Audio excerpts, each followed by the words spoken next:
नुसते फळं खाऊन कुणी वजन कमी करतं ते करून पाहिलं, पुन्हा आपण किती वजन कमी केलेलं असलं ते त्या लेवलवरती येऊन जातं. आणि असाच सर्व लोकांचा अनुभव असेल. मी या कार्बो इन्शुलिन कनेक्शनच्या बद्दल शिकून आलो. ते मला इतकं पटलं. हा प्रयोग मी जेव्हा स्वतःवरती केला तेव्हा मी 5 आठवड्यामध्ये 80 किलो पासून 69 किलोवर आलो. 11 किलो वजन कमी झालं, अजून पुन्हा चढलं नाही. असं मात्र पहिल्यांदा झालं. कारण डायटिंग केलं आणि डायटिंग बंद झाल्यानंतर पटकन वजन वाढतं. त्यामुळे हे नवीन काय आहे, आपण वजन विनाप्रयास कमी कसं करायचं, ते करण्याकरता कशा कशाची आवश्यकता आहे. कारण की हे काही कुठलं प्रॉडक्ट नाही आहे की अमुक एक कुठलं तरी प्रॉडक्ट घ्या आणि ते खान वजन, तसं नाही आहे. हे ज्ञान आहे. हे ज्ञान समजून घ्या. या ज्ञानाच्या मागे असलेलं लॉजिक समजून घ्या. आणि एकदा तुम्हाला ते ज्ञान आणि ते लॉजिक समजलं आणि तुम्ही तुमच्या आनंदाकरता, तुमच्या उत्कर्षाकरता ते तुमचं स्वतःच शरीर योग्य रीतीने मॅनिप्युलेट करू शका. मग हे करण्याकरता काय काय कुठल्या कुठल्या गोष्टींची आवश्यकता आहे. ज्ञान मिळवणे, ते आपल्या जीवनामध्ये त्याचा अंगीकार करणे, त्याप्रमाणे वागणे. आपल्या जठराच्या मागे, लिव्हरच्या मागे एक अवयव आहे आपलं, त्याला पॅन्क्रियाज म्हणतात. आणि त्या पॅन्क्रियाज मध्ये ते ए सेल्स असतात आणि बी सेल्स असतात. त्या बी सेल्स मधून इन्शुलिन नावाचं संप्रेरक पाझरत असतं. मग आता इन्शुलिन आपल्याला सगळ्यांना माहिती आहे की हे इन्शुलिन म्हणजे इन्शुलिन कमी झालं की डायबिटीज होतो, असा सगळ्या लोकांचा समज आहे. मग डायबिटीज झाला की मग त्या गोळ्या खाव्या लागतात आणि खूपच डायबिटीज वाढला तर इन्शुलिनचं इंजेक्शन द्यावं लागतं. म्हणजे मग बाहेरून इंजेक्शन द्यावं लागतं. त्यामुळे खूप लोकांचा असा समज झालेला आहे की इन्शुलिनची शरीरामध्ये कमतरता झाली की आपल्याला डायबिटीज होतो. हे इन्शुलिनच्या बद्दलचं सामान्य ज्ञान लोकांच्या मध्ये आहे. आपल्या शरीरातले जे अनेक रोग आहे त्या रोगांचं कारण आपल्या शरीरात असलेल्या इन्शुलिनची पातळी उच्च होणे हे आहे.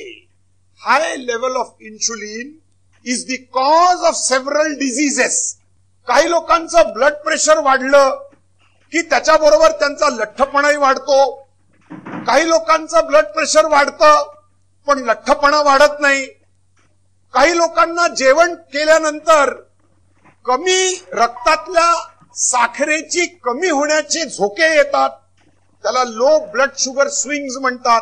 जेवण केल्यानंतर लगेच आपण जेवण करतो, जेवण केल्यानंतर पुन्हा आपल्याला रक्तातली साखर कमी होण्याचे झोके येतात. आपल्या शरीरामध्ये जे इन्शुलिनची लेवल खूप हाय होते, high level of insulin in our bodies, हे कारण आहे अनेक रोगांचं. इन्शुलिनचा फक्त डायबिटीजशी संबंध आहे असं नाही. Insulin levels were the most statistically significant predictor of heart attack risk. म्हणजे हार्ट अटॅकचे किती फॅक्टर्स आहे. स्मोकिंग हा फॅक्टर आहे, कोलेस्टेरॉल हा फॅक्टर आहे, ट्रायग्लिसराइड्स हा फॅक्टर आहे, स्ट्रेस हा फॅक्टर आहे. अशा सगळ्या अनेक गोष्टीमुळे हार्ट अटॅक येतो. केवळ एक single factor which is statistically most significant as the predictor of heart attack or heart disease is high levels of insulin. शरीरामध्ये इन्शुलिनचं प्रमाण वाढणं हा सिंगल फॅक्टर महत्वाचा आहे. आणि शरीरावरती इन्शुलिनचं लेवल वाढली की ती हाय लेवल ऑफ इन्शुलिन या सगळ्या गोष्टी करतो. मी जे हे तुम्हाला सांगतोय या प्रत्येक गोष्टीच्या मागे संशोधनाचा आधार आहे. मी आता रेफरन्स तुम्हाला देत बसत नाही कारण हे लोकांना समजवण्याच्या गोष्टी आहे. पण हे समजून चला की जी प्रत्येक गोष्ट मी तुम्हाला सांगणार आहे ती संशोधनानंतर ठरलेली आहे. आणि ते संशोधन एकदम 10,000चं सॅम्पल, 20,000चं सॅम्पल याच्यावरती झालेलं आहे. मग हाय लेवल ऑफ इन्शुलिन काय करतं. हाय लेवल ऑफ इन्शुलिन ज्या अनेक गोष्टी करतं त्याच्यात number 1 high level of insulin आमच्या शरीरामध्ये कोलेस्टेरॉल प्रोड्यूस करतं. Number 1 high level of insulin आमच्या रक्तामध्ये असलेल्या चरब्या ज्या असतात, फॅट्स, स्निग्ध पदार्थ, त्या चरबीचं प्रमाण वाढवतो. इन्शुलिनची हाय लेवल झाली की आमच्या ब्लड मधल्या फॅट लेवल्स वाढायला लागतात. नंबर 3, आम्ही जे जे खातो त्या सगळ्या गोष्टीचं फॅट मध्ये कन्व्हर्जन करतो आणि फॅट सेल्स मध्ये स्टोअर करून ठेवतो. आपण तेल खात नाही, तूप खात नाही. आपण म्हणतो पोट वाढून राहिलं, सगळं होऊन राहिलं, तेल नका खाऊ, तूप नका खाऊ, असं सगळं म्हणतो. तरी देखील पोट कमी होतच नाही, तरी देखील वजन वाढणं कमी होतच नाही. त्याचं कारण काय आहे? शरीरातली हाय लेवल ऑफ इन्शुलिन. आपण पिष्ट पदार्थ खातो म्हणजे कार्बोहायड्रेट्स. आपण जे कार्बोहायड्रेट्स खातो ते देखील फॅटमध्ये कन्व्हर्ट होऊन जातात.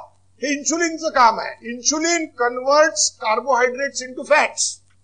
मग इन्शुलिन आपल्याला लठ्ठ करतं. इन्शुलिन आपल्याला ब्लड प्रेशर देतं, उच्च रक्तदाब. इन्शुलिन रक्तवाहिन्या छोट्या करतं.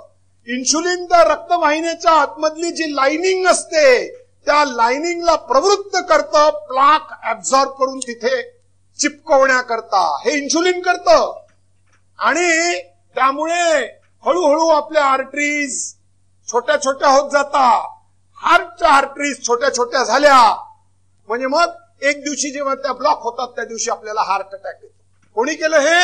इन्शुलिननी केलं. इन्शुलिन आणखी काय करतं? इन्शुलिनच्या हाय लेवल्स आपल्यामध्ये डायबिटीज निर्माण करतो. हे सगळ्यात महत्वाचं आहे. त्यामुळे आता हा गैरसमज डोक्यातून काढून टाका की शरीरात इन्शुलिन कमी झाल्यामुळे डायबिटीज होतो. ती थिअरी आता मागे पडली आहे. आता शरीरात इन्शुलिनची पातळी हाय झाल्यामुळे डायबिटीज होतो असा शोध लागलाय. How can you explain high levels of cholesterol in vegetarians? Cholesterol जे आहे, कोलेस्टेरॉलची पातळी हाय होते ना, तो डॉक्टर लोक सांगतात की तुमचं कोलेस्टेरॉल वाढलंय. मला सांगा, एकही व्हेजिटेरियन गोष्ट नाहीये ज्याच्यात कोलेस्टेरॉल आहे. व्हेजिटेरियन गोष्टीत कोलेस्टेरॉल नसतो.